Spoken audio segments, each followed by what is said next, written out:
The Conversation Project lives, or the long form lives. We're going to go back a little bit old school, somewhere a bit back towards the long form 8 stories for you to talk about. We're going to play around with the format for a bit, see if you guys like it. If you don't, I'm going to keep doing it for quite a bit, so just kind of roll along with it. Hopefully you enjoy longer news format, news recaps with a little bit of commentary popping in there. We're going to see how this thing rolls, and this is something we're doing for the evening, so the PM, if you will, of August 3rd, 2026. We're just kind of going what it is with some new Flash going on. We'll do some editing. You'll make this thing take much longer, but you guys seem to like jump cuts, so we'll give you something close to it. I will. So bear with us. We're testing this thing out. My fire alarm is not shutting up, so it's going to keep beeping until I don't know what's going to happen. So you'll hear that. You'll hear some fan noise. We're going to have some fun. So let's just have some fun. With so much drama in Washington, D.C., it's hard to pick one story about DJT, but we're going to do one that is him specific and then a lot of adjacent ones. And then things are all going to be mixed up. Like I said, we're testing things out today, so roll with us on this one today. Trump pressures oil companies to cut gas prices after profit surge. This is words from Donald J. Trump, who called on major U.S. oil companies to lower their gasoline prices, saying that ExxonMobil and Chevron have made, quote, too much money as crude prices rose during the conflict with Iran. Trump says the companies should return some of these gains to consumers by cutting prices at the pump, while also criticizing Chevron CEO Mike Wirth for not giving the administration enough credit for supporting domestic energy production, because he's Donald Trump, of course.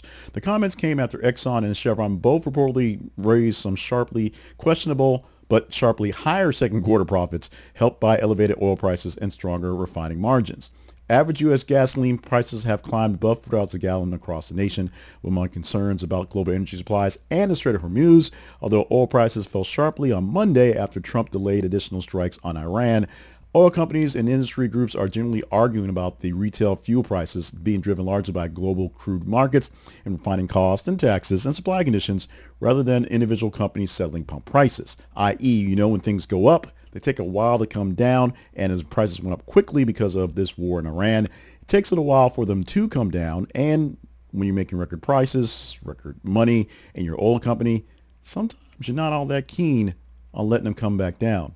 Donald Trump doesn't quite get that. GOP senators back Todd Blanche after Justice Department drops its controversial fund. Now, these are Republicans in particular, Senators John Cornyn and Tom Tillis, Texas and North Carolina respectively, who say they will now support Todd Blanche in the nomination for Attorney General after the Justice Department formally canceled a proposed $1.8 billion anti-weaponization fund. In quotes, of course. The fund has been designated to compensate people who claim they were unfairly targeted by federal investigators or prosecutors, raising concerns that Trump allies and people involved in January 6 could receive payments. Blanche issued a warrant order tonight confirming that the fund would not be established and meeting a key demand for those two Republicans to actually vote for the Republican. That's being Blanche. The Justice Department also clarified that a separate agreement limiting certain tax audits involving Trump and members of his family applied retroactively does not cover future tax filings, which they're really worried about. With Cornyn and Tillis now supporting Blanche, his nomination appears to be clearer to being done by the Senate Judiciary Committee, which means he'll get onto the big floor vote, and then we'll see whether they'll vote him in soon and not wait until after the elections, where it'll probably be a worse chance because Republicans will probably lose House and Senate. States sue to block federal sharing of Social Security recipients' personal data. Tisha James is here for some reason. More than 200 states and the District of Columbia have sued the Trump administration over a federal rules that would allow wider sharing of personal information belonging to millions of people who receive Social Security benefits. The lawsuit says for the administration for children and families could share recipients' immigration status, also Social Security numbers and other identifying information with additional government agencies and potentially private ones. New York Attorney General Tisha James is among the officials leading the challenge. I guess that's why they picked the picture for it, which is filed in federal court in Washington. The states argue in federal court in Washington. I said that twice for some reason. The states argue that the policy violates privacy protections and could discourage eligible families from seeking assistance because they fear the information could be used for immigration enforcement or other purposes. The Administration for Children and Families declined to comment on the lawsuit on Monday, leaving the dispute to move forward in federal court. Yes, Americans are smoking less cigarettes, but not so much smoking quite less, as marijuana use is surpassing cigarette smoking in a new federal survey, with more Americans reportedly using regularly marijuana than the smoking of normal cigarettes. This happening for the 2002 survey, according to the latest national survey on drug use and health. The survey found that about 43.8 million people aged 12 and older had used marijuana recently, compared to roughly 36.1 million who reported smoking cigarettes, continuing a long-term shift away from traditional tobacco use. Marijuana use was especially common among young adults 18 to 25, while cigarette smoking remained more concentrated among adults 26 and older. Basically, the old crowd are still smoking old stogies, and the newer crowd are picking up the weed. Smoking remains the most commonly reported method of consuming marijuana, but edibles, vaping, and concentrated cannabis products are accounting for substantial use. The findings do not mean marijuana use increased across every age group. The federal survey wants you to know that everyone's not smoking more, but it does show decline in recent marijuana use in some adolescents and young adults in several measures, underscoring differences between overall population totals and age-specific brands. It's also part of the weird mix of younger people who literally aren't getting stoned high as much, not drinking as much, and not consuming as much alcohol or weed or cigarettes, the bad syntax things that folks from my Generation X days, consumed all the time beyond the measures. But the younger generations, the younger ones, apparently are being better. Not perfect, just a little bit better. I joked about my son having a clock ticking on his time to get out of the house and go do great things. He's doing great things now, by the way. And I'm joking now about my daughter, who is on a ticking clock to eventually get out of the house and go do great things. We're expecting they're happening. But apparently I'm in a minority. There's a growing group of parents who, of my generation and a bit younger, older millennials, who are taking bigger roles in their children's lives, their adult children's lives, and specifically with their adult children's actual work lives. A growing number of parents are becoming heavily involved in their adult children's job searches and tend to show up at some workplaces and are being annoying, as specialists are calling this career co-piloting. Just like helicopter parenting, now you're career co-piloting as well. A national representative from the ZETI survey of 1,001 Gen Z workers found that 44% had received parental help writing or editing a resume. Not so bad. About 1 in 5 said a parent had contacted an employer or recruiter. Much worse. And 20% said a parent had joined on a job interview. Very, very bad. 10% reported that parents directly negotiated pay benefits with the employer. Not necessarily terrible, but bad. And while another 18% received negotiation advice. Not bad. That's good. Supporters viewed the involvement as practical guidance for young adults entering a difficult and rapidly changing workplace. But some employers say direct parental intervention can undermine a candidate's independence and professional credibility. Do tell. Even many young workers appear to recognize the boundary, 55% in the survey saying they would be embarrassed or upset if a parent contacted their boss without their knowledge. Meanwhile, if you add those numbers properly, some of that 55% have had some parents contact a boss or a employer without their knowledge. Some jokes about World Cup soccer came to some jokes about cricket, which ironically last week came into watching a cricket match, or most of it, while eating a Korean chicken at a Korean chicken barbecue place. That's a whole story in itself. So apparently my algorithm thinks I care about this, and this is conversational if you care about it. But U.S. cricketer Alish Reddy has been banned 8 years for corruption violations. There's corruption in chess. There's corruption in soccer. We all know that. There's corruption in cricket. United States cricketer Bugandi Alish Reddy has been banned from all cricket for 8 years after being found guilty of violating the International Cricket Council's anti-corruption code. The case stems from a 2025 Abu Dhabi T10 tournament where investigators accused Reddy of attempting to improperly influence matches, encouraging other participants to become involved, and obstructing the investigation. The ICC said it already deleted data and messages from a mobile device that could have been relevant to the inquiry.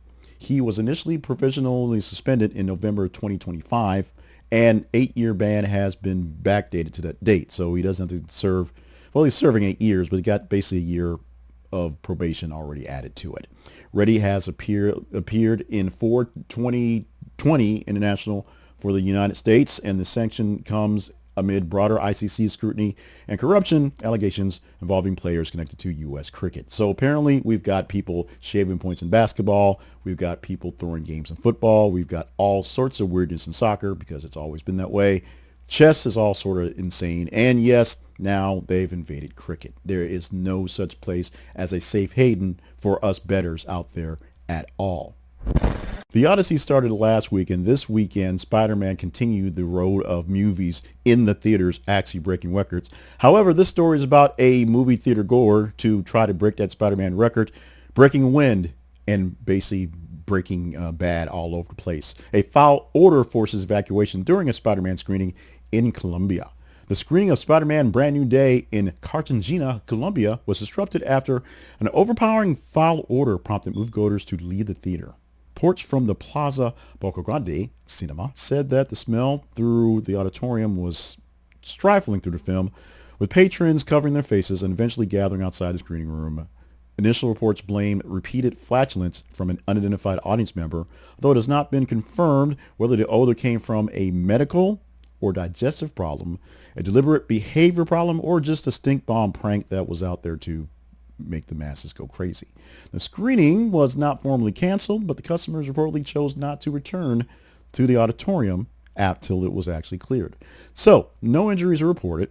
No other screenings at the cinema had issues. They all continue fine, and making the episode primarily an unusual case of a disturbance at one movie theater with behavior of a public safety emergency just isolated, not a major threat to anything else, not a doomsday level threat, just one guy, maybe not that guy, he was there, but he wasn't maybe the guy, just pranking folks and just being an ass for whatever reasons, pun intended. So I was a bit surprised by the headline hearing this morning in my car on the radio as I was leaving for work this morning. Not surprised by the actual ask itself, but really surprised by the way it was presented, because the presentation should come to us as a bit of a head-scratching shock, although maybe not once I get to the rambly part where I do my commentary. The headline for you, U.S. Central Command seeks new ideas to increase pressure on Iran. Nothing wrong with that. Pretty standard. The story. U.S. Central Command has asked military analysts to suggest, quote, creative and unconventional ways, in the quote, to pressure and punish Iran as Washington reassesses its strategy in the continuing conflict. This, according to CNN, and it got to a bigger story throughout the day. A CENTCOM intelligence officer sent an email last week soliciting ideas from a broad group of military personnel. Some people, actual military folks, like a big group chat. Some are some basic folks from different think tanks that work on these things all the time. And this was an unusual step that officials described in an effort to identify options beyond current campaign airstrikes. This is for something, not something that we're thinking about, not something that we're really tanking. This is something we're doing right now. We can't quite figure out how to fix it. You guys got some ideas we can throw into the mix? The request comes as Iran, of course, continues missile and drone attacks against U.S. forces and regional partners. In America, strikes have targeted Iranian residential guard command centers, missile facilities, and other sites. The U.S. officials have not publicly detailed what unconventional options are under consideration. We don't know what ideas came from Bob in accounting, but they are seeking them, and it doesn't mean any proposal will actually be approved or carried out. But Bob in accounting, we kind of want to know what you're thinking. The effort underscores the difficulty of increasing pressure on Tehran while also trying to avoid a wider regional escalation and bring back the negotiations of what's happening to end the war, which was started, although it's not a war, by us for the reasons to finish off a job that we finished off like 6 months ago, that we're winning and we have plenty of weapons for. But if you got some ideas, if you have some thoughts, just kind of a little something in the back of your head, it's like, we didn't really try this thing here. Why not? Give it to us. We'll put it in the kitty. We'll see what happens. We're testing some things. We're seeing what happens. Hopefully that little bottom line there that says August 3rd, 2026 doesn't cover half my mouth. We're just going to see what happens. Hopefully you are enjoying what you're seeing, and it's more or less like what the old stuff is. A little shorter, hopefully a little cleaner, and yes, now with edits now. So we shall work on that as well. If you do, let us know. Give us feedback. What can we do to fix it? What can we do to keep it going well? If you don't, just pretend this didn't happen. Let it go. this never was there. We were never here. In the meantime, this is a conversation project. It's about conversation. So we're looking for your comments.